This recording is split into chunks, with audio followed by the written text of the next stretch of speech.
Most people watch Stranger Things for the story, but if you really pay attention, the show is quietly telling you what happens next. These are 16 times Stranger Things predicted its own plot with clues you completely missed.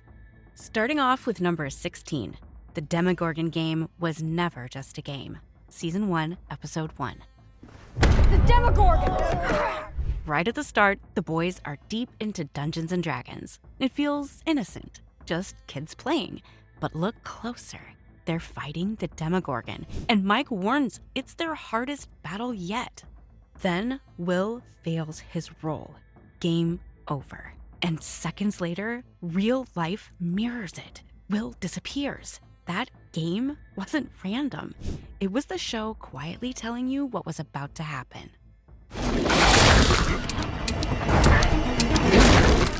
At number 15, The Clock That Means Death, Season 4, Episode 1.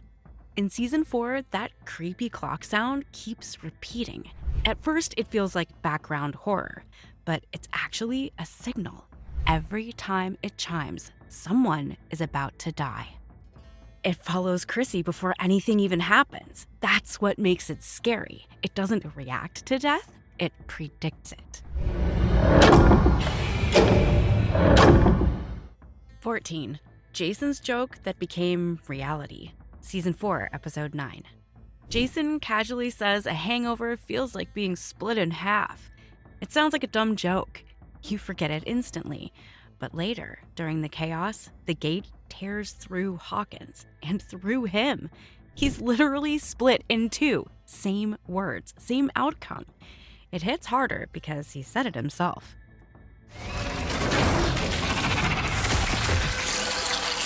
Number 13. Eddie's tattoos weren't just style. Season 4, Episode 9. Eddie looks like a typical metalhead, loud, rebellious, covered in tattoos. But those bats on his arm? They weren't random. In the end, he faces a swarm of bat creatures in the Upside Down.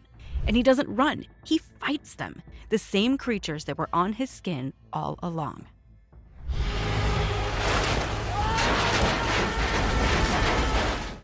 Number 12 may not have been that obvious. Henry was hidden in plain sight. Season 4, Episode 1. Ready for spring break. Mostly because I get to see you. In Season 4's first episode, there is a tiny detail behind Will, a name, Henry. Easy to miss, but that's Vecna's real identity, Henry Creel. The show revealed him before we even knew who to look for. It was right there the whole time.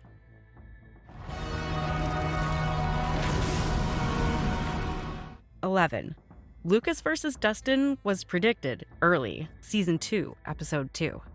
Remember the arcade scene? Lucas teases Dustin for failing to rescue the girl in the game. It feels like normal teasing, but later, Lucas ends up winning Max's attention. Dustin loses again. The game wasn't just a game. It reflected what was coming. Secrets will unfold behind the clouds. You could not have figured out number 10. Will's fireball line was a hint. Season 2, Episode 4. Will talks about using fire in D&D when nothing else works. It sounds like a kid just being excited. But later, when he's controlled by the Mind Flayer, what saves him? Heat. Joyce uses fire to force it out. That one line wasn't random. It was a clue.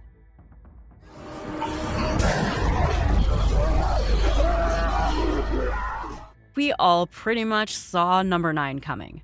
Murray was right the whole time, from Season 2, Episode 6, up until Season 3, Episode 6.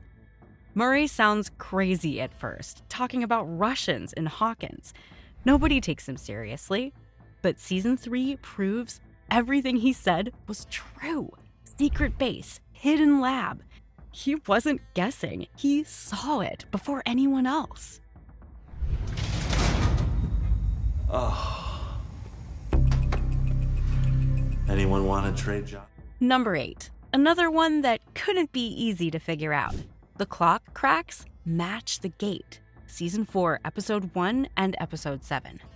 When Chrissy sees the clock in the woods, the glass is cracked in a strange pattern. Later, when the gate opens in Hawkins, it forms the exact same shape, same cracks, same design. That wasn't just a coincidence, it was a preview.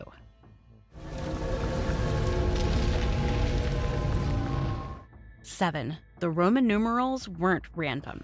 Season 4, Episode 7. That clock doesn't go to 12 like normal ones. It shows 4. Why 4? Because Vecna needs 4 victims. But here's the twist. He is number 1, Henry.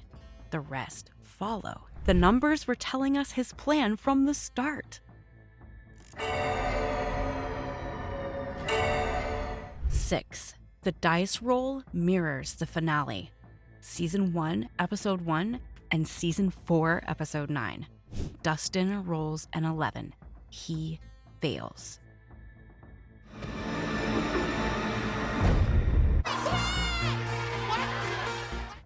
Erica rolls a 20. They win. It seems like a fun moment, but it's exactly what happens later. 11 fights Vecna and struggles. It takes everyone working together to win. That early game explained the ending. Number 5, which most of you definitely missed. The poster already told us Barb was gone. Season 1, Episode 3. Nancy walks through school asking about Barb. Behind her is a poster that says, "Nevermore." It's a reference to a poem about loss. It quietly confirms Barb is already gone before we even accept it.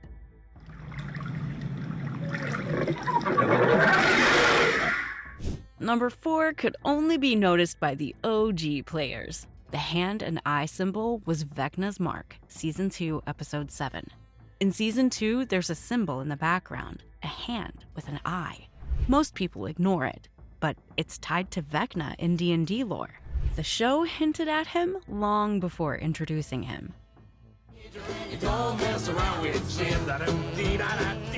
3. Hopper's song was a warning. Season 3, Episode 8.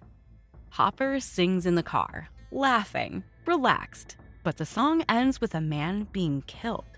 Later, Hopper dies in the explosion. The moment felt light, but it was a setup. Number 2. The poster already spoiled Season 4. Season 4 promo. The Season 4 poster looks cool, but it's more than design. 4 paths, all leading to one center. That's Vecna's plan. 4 victims, one massive opening. The poster gave away the whole story. At number 1, we missed something that was the biggest plot prediction. The Demogorgon was never acting alone. Season 1, Episode 1. In Season 1, the Demogorgon opens a door without touching it. That shouldn't happen. It doesn't have those powers. But Vecna does. That means Vecna was already there, controlling things from the start, before we even knew his name.